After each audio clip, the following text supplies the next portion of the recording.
2051, appréhension ou utopie.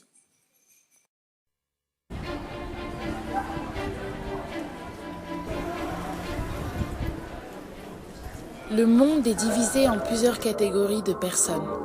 Les voici. Les solaires peuplent les sommets des villes, des montagnes, des forêts. Ils redoublent d'audace pour s'approcher toujours plus près du soleil.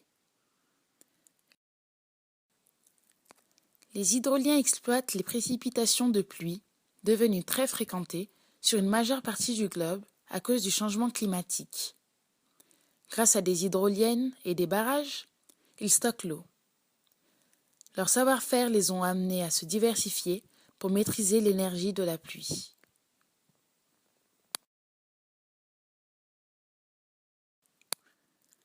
Les isothermes sont très économes de leurs énergies. Ils n'en produisent et en consomment très peu. Ils ont instauré une société où le troc et l'entraide sont les piliers de leur survie. À la suite d'un événement sans précédent, les énergéticiens sont contraints de réorganiser leur structure et leur savoir afin de le mettre au service de la population. Les résultats de cette intervention traduisent l'urgence de chaque situation, mais aussi le contexte local de chaque organisation.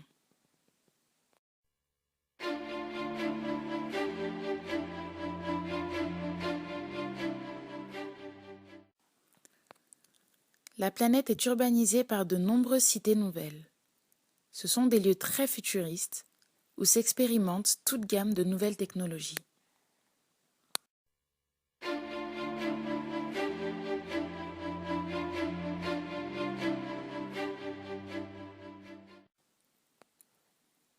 Les cités nouvelles concentrent les nouvelles fortunes.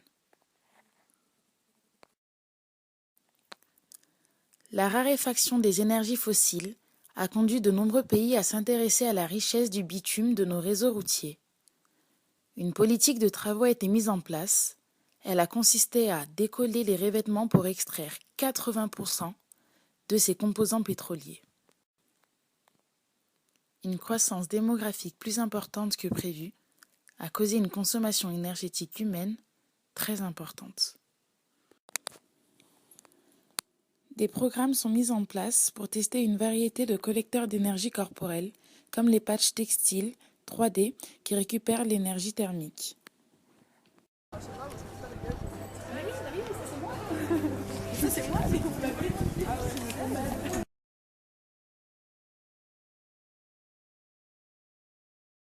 Bref, à quoi ça te fait penser 2051?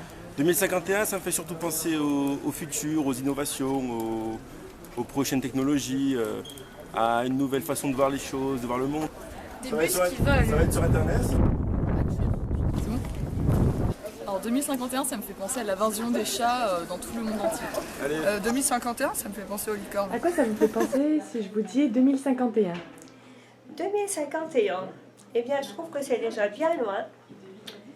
Je serai certainement plus de ce monde, mais à mon idée, je ne suis pas sûre qu'il y ait encore beaucoup de monde sur notre planète. D'ici là, je pense qu'il peut se passer beaucoup de choses au niveau des planètes. Là, on est sur l'alignement des planètes, ces années-là qui ont commencé en 2012 et qui continuent. Et du coup, ça risque d'amener beaucoup de variations climatiques et Dieu sait quoi, comme quand notre Terre, des continents ont été séparés, etc., il y a bien longtemps, ça risque de se passer. Alors, est-ce que ça sera avant 2051 ou bien loin après? J'espère que je me trompe. Et puis, bon, peut-être que ça sera bien aussi par rapport au changement, vu tout ce qui se passe actuellement ici. Ça sera peut-être pas plus mal qu'il y ait des bouleversements importants et que l'homme, ou ce qui remplacera l'homme, vive dans de bonnes conditions. Donc si je vous dis 2051, à quoi ça vous fait penser? 2051, ça me fait penser aux innovations technologiques, pourquoi pas. Peut-être l'amélioration de la technologie, oui. Ensuite, ça me fait penser peut-être que d'ici 2051, il y aura des voitures qui volent, ou même des voitures 100% électriques, on n'aura plus besoin d'essence. Peut-être que d'ici là, justement, il n'y aura plus de pétrole. Je pense aussi qu'il peut y avoir une innovation au niveau de la santé.